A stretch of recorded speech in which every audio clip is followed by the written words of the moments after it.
Friday, you're watching the Bears and the Eagles. Yeah. What stood out to you as impressive about that win? Well, I think it shows where this football team is right now. Not where it's going to be at the end of the season or next year with Ben Johnson. Right now, the foundation of this football team is the run game. That's what the offense is built on. That's how they control tempo. That's how they create play action opportunities. That's how they protect their defense at times also, because when you control the clock and control tempo, now you're in control of the entire football game. I think it's what you really saw on Friday, just the run game volume and what they were able to do to what I think is one of the best defensive fronts in football, and really move them off the line of scrimmage, displace defenders at the point of attack, wash a player like Jalen Carter down the line of scrimmage to create open running lanes. I thought it was excellent football, especially for this time of the year. And like I said in the last time we talked, the run game and the defense, that travels when you get into December. Can you just talk folks through being a defensive back, being a safety, and the amount of window dressing that's there, the amount Right. of eye candy that's there in a Ben Johnson offense, and how for an alley runner like yourself who had no fear coming downhill, but in the way that can sap the aggression of the second and third level of a defense. It's a great point, Anthony. What it does, I always use the term, it creates hesitation. Yeah. Right? And if you're hesitating as a defensive football player, you're not playing the top speed. You're not playing with your eyes. You're not trusting what you were seeing post-snap. Ben Johnson did a great job of that on Friday with multiple tight ends in the field, the pre-snap motion, the jet, the shifting, what they did post-snap, and just the ball handling of Caleb Williams when you got players moving all over the place. So now your run keys, they don't change, but you're telling yourself they change because your eyes start to drift into the backfield. That creates hesitation. That creates wasted movement. Now you are not at the point of attack quick enough, and that creates open run lanes. And another thing they did, Anthony, was very unusual wham blocks with the tight ends. Mm-hmm. You know, tight end motioning across the line of scrimmage and coming back to trap or wham a nose tackle or a three technique and opening a running lane. So a lot of creative stuff that just adds to that foundation of what they are as a football team. When a team is running the ball like the Bears were, do the DBs, do the safeties get antsy and they're like, I know that I'm coming up in run support, so I'm going to get a head start on it? Because it felt like the Bears caught the Eagles slipping a couple times with the box getting heavy, and then it ended up being a pass like on the Komet touchdown. Right. Well, what it does, Lawrence, is usually if you're playing against a team that's pass heavy, you give yourself more depth pre-snap. You might take a yard or two back in your stance, protect you over the top, right, in case you do have a false step. When a team is running the ball 40-plus times, what's the opposite? Well, I'm going to take a step forward now. I'm going to get there quicker. Okay, so you're thinking run pre-snap. And again, it goes back to your keys, not trusting your keys. Well, I've seen this backfield action all afternoon, and it's telling me run, but the next time it's a pass. And that's when you get caught. And you saw it, to your point on the Komet touchdown. You had the corner. It was sitting shallow in the outside third. There was no deep help over the top in the outside third. And that's when Caleb could say, you know what, I'm going to take the outside corner out and go win this football game. If I'm not mistaken, there's no one in the National Football League that's had more interceptions than Kevin Byard since he entered the sport. And for him to show this knack with multiple teams at multiple stages in his career, you play the position. How do you describe the way that he's able to at times appear to be baiting a quarterback into certain throws, but sometimes it's about being in the right place at the right time? What makes him such an exceptional ball hawk? Well, I agree, Anthony. I'll tell you what, he's playing faster than he did last year. Mm-hmm. I can tell you that right now. The play speed has increased. You don't see that with players later in their career. You never do. But what that tells you, it's someone who trusts the scheme, that's coaching with Dennis Allen, putting in position to be around the football.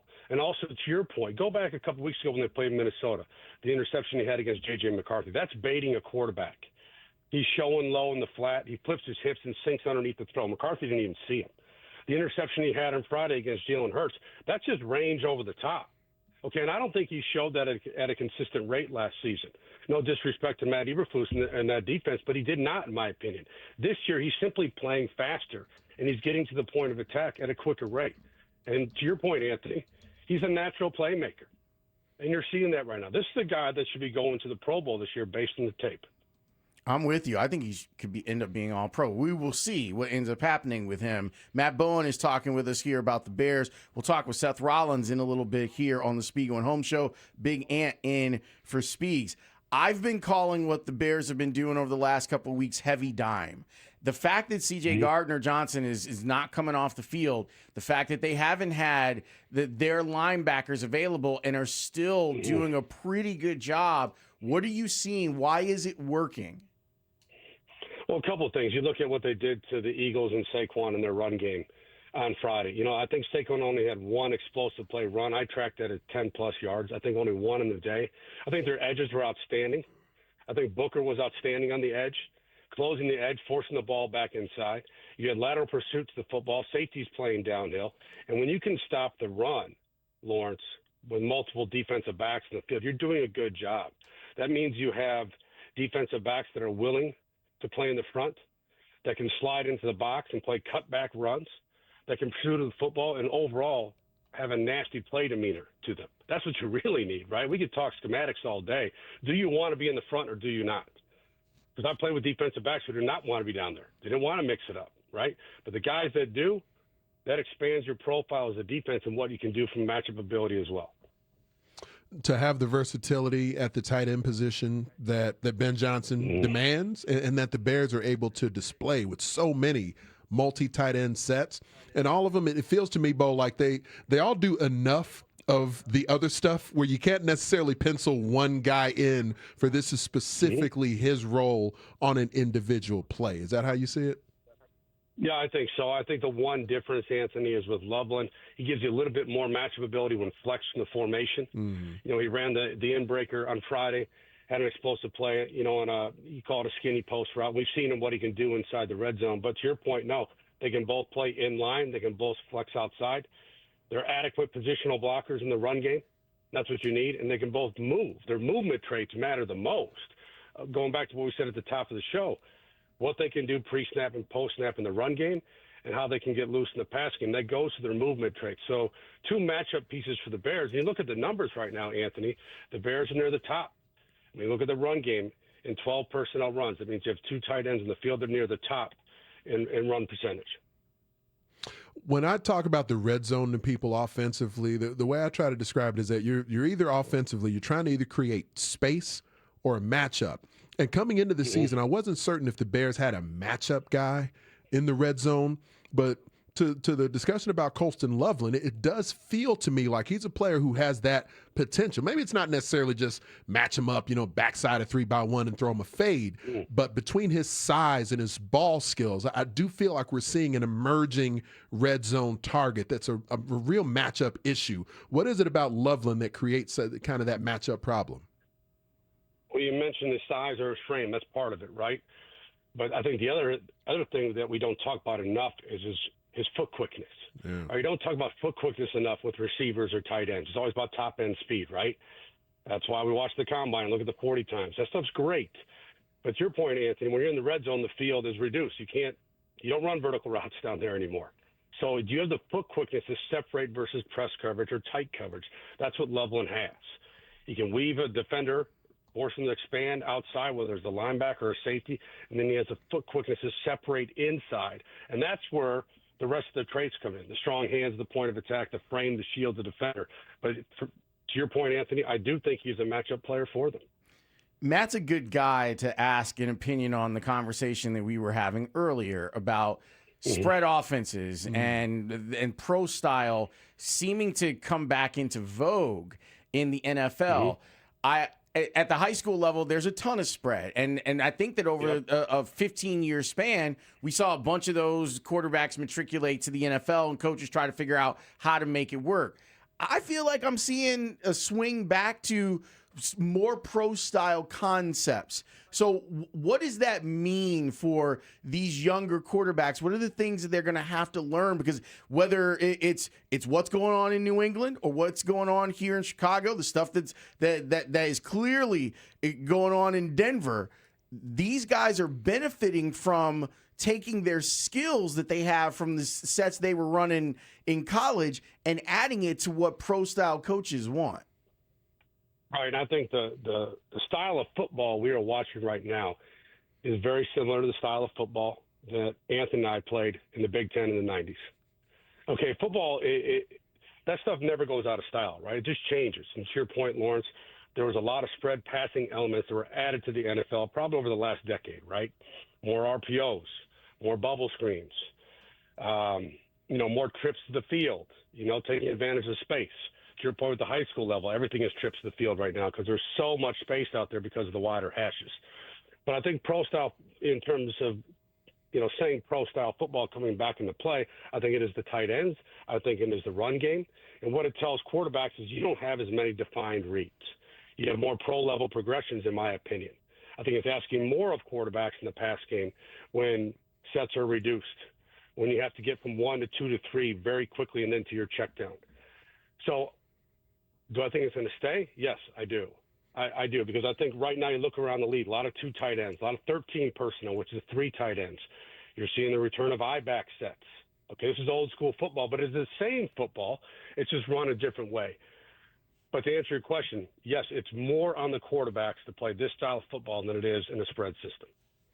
I do like that it feels like there's more ease to the nuance of the conversation describing where Caleb is at in his development because the Bears are winning. So there's not the alarm bells every time he throws an incompletion that used to be the case in the past with all these first-round picks that they've kind of cycled through lately. That being said, how do you assess what you saw not only last Friday, but just maybe the last couple of weeks of Caleb? In games the Bears are winning, but the completion percentage is getting almost lower and lower by the week. I think the ball location still has to improve. Accuracy is the process of completing the pass, right? And that's great for high school football, but in the pros, it's more about ball location, completing the pass with the proper location, whether you're delivering a runner's ball on a crosser to the upfield shoulder so it's a catch and go, or throwing a back shoulder ball, whatever it may be. Location means everything, and I think that can improve with Caleb. One thing I saw on Friday in terms of mechanics was his front foot. If you think of a quarterback similar to a baseball player, when you're throwing the football, if your front foot is not pointed at your target, what that usually happens is the quarterback now overstrides. And when you overstride, you miss high. I think we saw that a lot on Friday with Caleb. He was missing high. And you've seen that throughout his course of his time in Chicago, especially on deep out routes and deep 7 or corner routes. He misses high a lot. And that's stuff that can be coached. And I think we have to remember, we have to be patient. I know no one wants to be patient. But you're talking about a young quarterback, his second year as a professional athlete, with a brand new head coach and a brand new coaching staff. So is it a finished product? Absolutely not. And can he improve? Absolutely he can.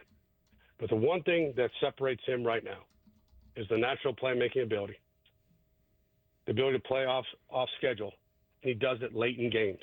How many times has he made a critical play this football season late in the game? That's the one thing that separates him right now. Now imagine with the coaching and the development and expecting it to get to a point where you are satisfied as a coach, what he can be as a player in this league. I think it can be pretty high level. Matt, when you were a Packer, we know that George talked to the rookies today, I believe, about what the rivalry means from the Chicago side of it. Was there any discussion of the rivalry from the Packer side of it when you were a player? Absolutely. Absolutely. There was a different feel to the game, a different energy level. To me, it felt, coming from college, more like a bowl game, okay? I just felt the stakes were higher. I remember one of my favorite games I've ever played is Monday night, 2002, when we played the Bears down in Champaign when they were redoing Soldier Field. Just the energy of that stadium that night, it felt like a college game, like a Big Ten game. And I think it's different. And no disrespect to any other team in the league, but you're not playing Jacksonville, you're not playing Carolina this week. You're just not. It's not. It's a natural rivalry game. It's the best rivalry in this league. And you will see a faster level of play. It will be more physical. It'll be more emotional because it should be, because it matters more, in my opinion.